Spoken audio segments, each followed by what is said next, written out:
प्यारे विद्यार्थियों, कक्षा 8वीं में हिंदी कालांश में आपका स्वागत है।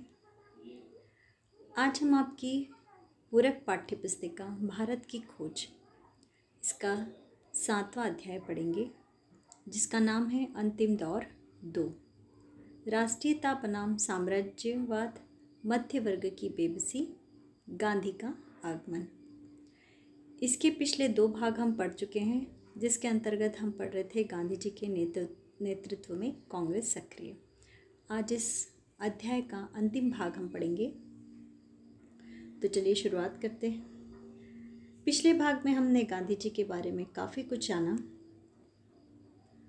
देखिए अब आगे बढ़ते हैं। इसमें कांग्रेस पर गांधी जी का प्रभुत्व था, लेकिन यह खास किस्म का अधिकार था क्योंकि कांग्रेस एक सक्रिय विद्रोही अनेक पक्षीय संगठन था, जिसमें तरह तरह की राय होती थी और उसे आसानी से इधर उधर नहीं ले जाया जा सकता था। गांधी जी अक्सर दूसरों की इच्छा के सामने झुक जाते थे। कभी कभी वे अपने विरुद्ध फैसलों को भी स्वीकार कर लेते थे। गांधी जी का जो प्रभुत्व था वो बहुत ही अलौकिक था, लेकिन यह एक खास किस्म का अधिकार था क्योंकि कांग्रेस में कई तरह के लोग थे, कई पक्षों को मानने वाले लोग थे। उसमें पक्ष विपक्ष भी हुआ करता था। काफ़ी सक्रिय लोग कांग्रेस के अंदर थे और जहाँ पे सभी लोगों की अलग अलग राय हुआ करती थी और किसी को भी उसकी राय से डगमगाना बहुत मुश्किल था। वहीं पर गांधी जी जो थे अक्सर दूसरों की इच्छाओं को मान लिया करते थे और कभी कभी वह उनके स्वयं के विरुद्ध फैसले भी स्वीकार कर लिया करते थे। सबकी राय में, सबकी सहमति में ही उनकी सहमति हुआ करती थी।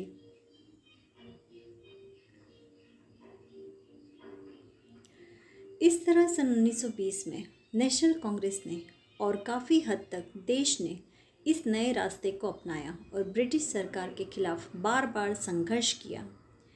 एक के बाद दूसरा सविनय अवज्ञा आंदोलन हुआ और उसके कारण बहुत कष्ट उठाने पड़े, लेकिन इन मुसीबतों को चूंकि खुद आमंत्रित किया गया था, इसलिए उनसे शक्ति ही मिली। यहाँ पे बताया गया है कि सन 1920 में नेशनल कांग्रेस ने और काफ़ी हद तक देश ने एक नए रास्ते को अपनाया और वो था ब्रिटिश सरकार का विरोध करना। बार बार ब्रिटिश सरकार के जो नियम लागू किए जाते थे उनका विरोध किया जाता था, उनके खिलाफ बार बार संघर्ष किया जाता था।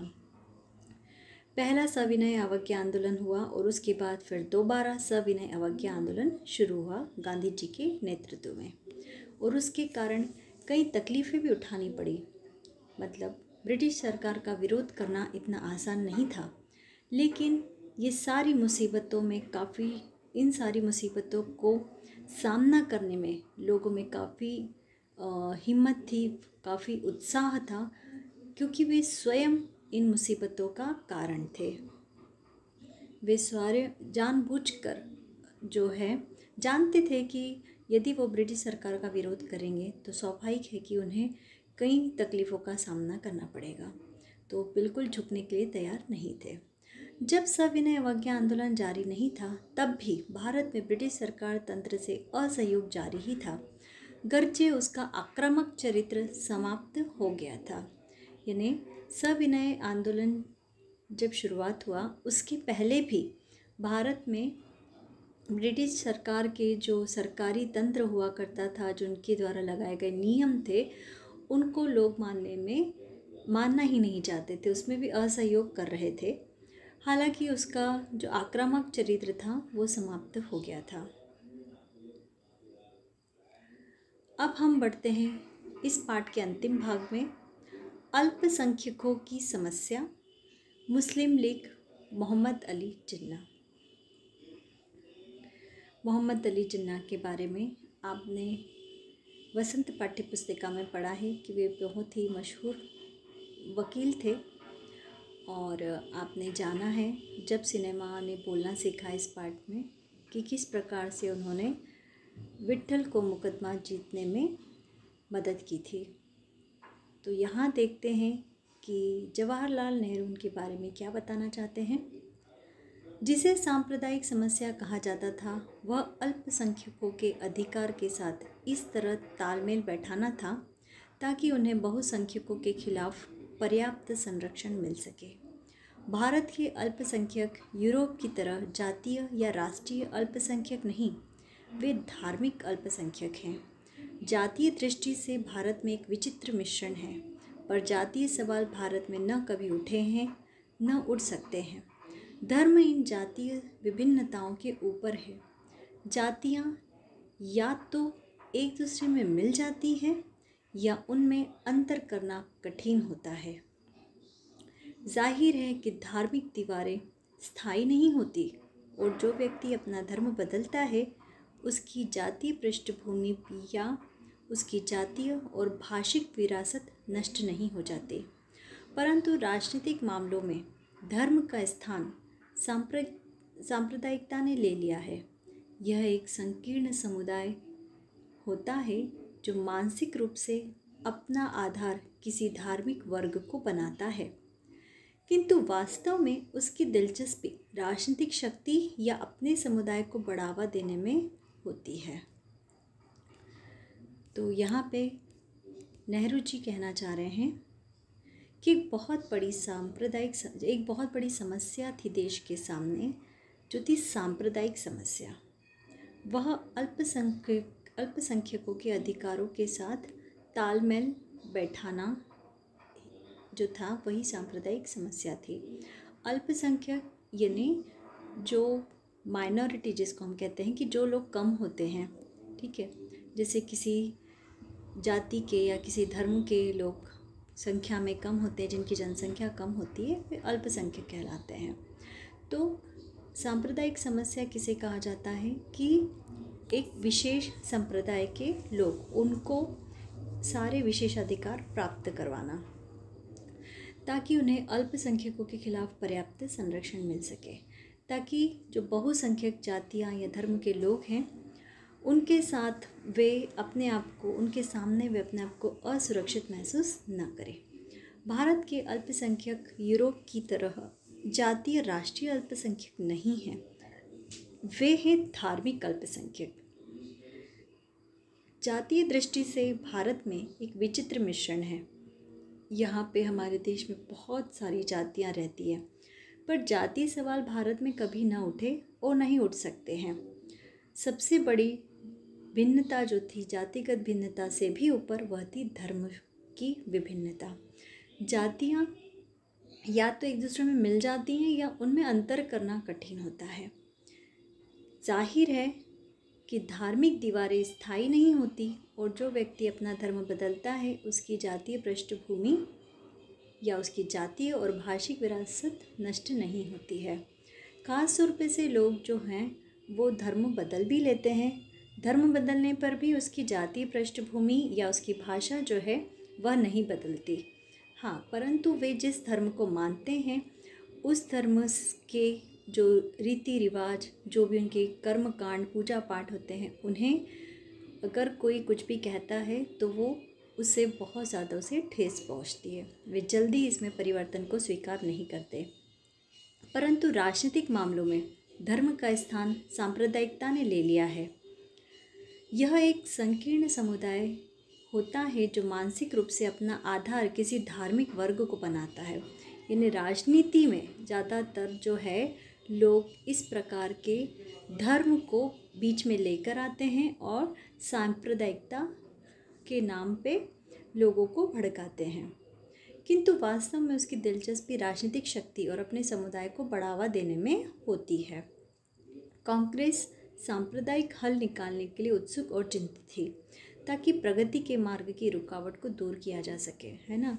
यदि सांप्रदायिकता रहेगी, अलग अलग धर्म और जाति के आधार पर लोगों से भेदभाव किया जाएगा, यदि अल्पसंख्यक लोग अपने आप को अपने ही देश में सुरक्षित महसूस नहीं करेंगे तो ये देश के लिए बहुत बड़ी समस्या हो सकती है। इसलिए कांग्रेस जो है वो सांप्रदायिक हल निकालने के लिए उत्सुक और चिंतित थी, ताकि यदि सभी लोग एक समान और अपने आप को, चाहे वो किसी भी धर्म का हो, किसी भी जाति का हो, यदि अपने आप को एक समान महसूस करेंगे तो देश प्रगति कर पाएगा। यदि सांप्रदायिकता होगी देश में तो फिर देश में प्रगति में रुकावट पैदा होगी। कांग्रेस की सदस्य संख्या में मुख्य रूप से हिंदू थे, लेकिन उनमें बड़ी संख्या में मुसलमानों के अलावा दूसरे तमाम धर्मों के लोग जैसे सिख, ईसाई आदि भी शामिल थे। इसलिए राष्ट्रीय दृष्टिकोण से विचार करना उसकी मजबूरी थी। उसके लिए सबसे बड़ी समस्या थी राष्ट्रीय स्वाधीनता और एक स्वतंत्र लोकतांत्रिक राज्य की स्थापना। कांग्रेस निसंदेह एका चाहती थी और उसे मानकर चलती थी, पर उसे ऐसा कोई कारण नहीं दिखाई पड़ता था जिसकी वजह से भारत के सांस्कृतिक जीवन की संपन्नता और विविधता को सिर्फ एक सांचे में कस दिया जाए। यहाँ पे यही कहा जा रहा है कि कांग्रेस में ज़्यादातर लोग जो थे हिंदू थे, परंतु अन्य दूसरे धर्मों के लोग, सिख, ईसाई धर्म के लोग भी, मुसलमान भी शामिल थे और इसलिए राष्ट्रीय दृष्टिकोण से सभी धर्मों के बारे में सोचना आवश्यक था। सबसे बड़ी समस्या थी एक ऐसे राज्य की स्थापना जिसमें लोकतंत्र हो, लोगों के द्वारा चुने हुए लोग हों, ठीक है, जो उच्च पदों पर हों वे लोगों के द्वारा चुने हुए लोग हों, लोकतांत्रिक राज्य हो। कांग्रेस एका चाहती थी, लोगों में एकता चाहती थी, उन्हें अलग अलग नहीं कर सकती थी और उसी वजह से भारत के सांस्कृतिक जीवन की संपन्नता और विविधता को सिर्फ एक सांचे में कस दिया जा सकता था। इसलिए काफ़ी दूर तक प्रादेशिक स्वायत्तता स्वीकार कर ली गई और विभिन्न समुदायों की स्वतंत्रता और सांस्कृतिक विकास की सुरक्षा के तरीकों पर भी सहमति हो गई। दो बुनियादी प्रश्नों पर कांग्रेस अड़ी रही, राष्ट्रीय एकता और लोकतंत्र। आधी शताब्दी तक अपने विकास के समय वह इस पर बराबर बल देती रही। कांग्रेस जानती थी कि सभी लोगों को एक साथ एकजुट होकर ही आगे बढ़ना होगा, चाहे वो किसी भी धर्म हो, किसी जाति के हों। इसलिए काफ़ी दूर तक प्रादेशिक स्वायत्तता स्वीकार कर ली गई और विभिन्न समुदायों की स्वतंत्रता और सांस्कृतिक विकास की सुरक्षा के तरीकों पर भी सब लोग सहमत हुए। दो बुनियादी जो मुख्य प्रश्न थे वो कांग्रेस के सामने हमेशा रहे और कांग्रेस उस पर अड़ी रही कि राष्ट्रीय एकता नहीं खोनी चाहिए और लोकतंत्र की स्थापना होना देश में आवश्यक है। आधी शताब्दी तक यानी लगभग 50 सालों तक आधी शताब्दी तक अपने विकास के समय वह इस पर बराबर बल देती रही। गुजरे ज़माने में कम से कम सिद्धांत में ब्रिटिश सरकार ने भी भारतीय एकता और लोकतंत्र का समर्थन किया था, लेकिन उसकी नीतियां हमें सीधे उस दिशा में ले गई जहां इन दोनों का ही अस्वीकार था। अगस्त 1940 ईस्वी में कांग्रेस ने मजबूर होकर घोषणा की कि भारत में ब्रिटिश सरकार की नीति जनजीवन में संघर्ष और फूट को प्रत्यक्ष रूप से उकसाती और भड़काती है। ब्रिटिश सरकार के जिम्मेदार लोग खुल्लम खुल्ला हमसे यह कहने लगे कि शायद किसी नई व्यवस्था के पक्ष में भारत की एकता की बलि चढ़ानी पड़े और यह भी कि भारत के लिए लोकतंत्र ठीक नहीं है। हम सांप्रदायिक समस्या का कोई ऐसा हल न ढूंढ सके जो सब पार्टियों को मंजूर हो। गुजरे ज़माने में कम से कम सिद्धांत में ब्रिटिश सरकार ने भी भारतीय एकता और लोकतंत्र का समर्थन किया था, है ना। कुछ ही सिद्धांतों में सही, लेकिन ब्रिटिश सरकार ने भी एकता और लोकतंत्र के साथ सहमति जताई, लेकिन उसकी नीतियां हमें सीधे सीधा उस दिशा में ले जा रही थी जहां इन दोनों का अस्वीकार था। मतलब वो चाहती ज़रूर थी, लेकिन उनकी जो नीतियां थी वो इनके विरुद्ध जाती थी। अगस्त 1940 ईस्वी में कांग्रेस ने मजबूर होकर घोषणा कर दी कि भारत में ब्रिटिश सरकार की नीति वो कैसी है, जनजीवन में संघर्ष और फूट को प्रत्यक्ष रूप से उकसाती और भड़काती है। यानी यदि हम ब्रिटिश सरकार की नीतियों को मानेंगे तो हमें अपने जीवन में संघर्ष करना पड़ेगा और लोगों में, अपने ही देश के लोगों में फूट पड़ेगी। ब्रिटिश सरकार के जिम्मेदार लोग खुल्लम खुल्ला हमसे ये कहने लगे कि शायद किसी नई व्यवस्था के पक्ष में भारत की एकता की बलि चढ़ानी पड़ेगी। यह भी कि भारत के लिए लोकतंत्र ठीक नहीं है। मतलब जो ब्रिटिश सरकार में उच्च पदों पर जो लोग थे वो सीधे सीधे भारत की दोनों नीतियों, लोकतंत्र और एकता दोनों का ही विरोध कर रहे थे। हम सांप्रदायिक समस्या का कोई ऐसा हल न ढूंढ सके जो सब पार्टियों को मंजूर हो। यह साफ जाहिर है कि भारत में बहुत से सामंती और प्रतिक्रियावादी समुदाय हैं। इनमें कुछ यहाँ की ज़मीन की उपज हैं और कुछ को जन्म देकर उसका पोषण अंग्रेज़ों ने किया है। संख्या की दृष्टि से वे भले ही कम हों, लेकिन उनके पास ब्रिटिश सत्ता की मदद है। बीते हुए दिनों में अंग्रेज़ों की नीति मुस्लिम लीग और हिंदू महासभा के मतभेदों को प्रोत्साहित करके उन पर बल देने की और सांप्रदायिक संगठनों को कांग्रेस के विरुद्ध महत्व देने की रही। मिस्टर जिन्ना की मांग का आधार एक नया सिद्धांत था, जिसकी उन्होंने हाल ही में घोषणा की थी कि भारत में 2 राष्ट्र हैं, हिंदू और मुसलमान। दोनों ही क्यों? 2 ही क्यों? मैं नहीं जानता, क्योंकि अगर राष्ट्रीयता का आधार धर्म है तब तो भारत में बहुत से राष्ट्र हैं। यहाँ तक कहा जा सकता है कि अतीत में भारत का विकास एक बहुराष्ट्रीय राज्य के रूप में हुआ और उसमें राष्ट्रीय चेतना धीरे धीरे आई। यहाँ पे नेहरू जी कहना चाह रहे कि भारत में कुछ सामंती और प्रतिक्रियावादी समुदाय भी थे। कुछ तो जन्म से ही ऐसे थे और कुछ को अंग्रेजी शासकों ने बढ़ावा दिया था।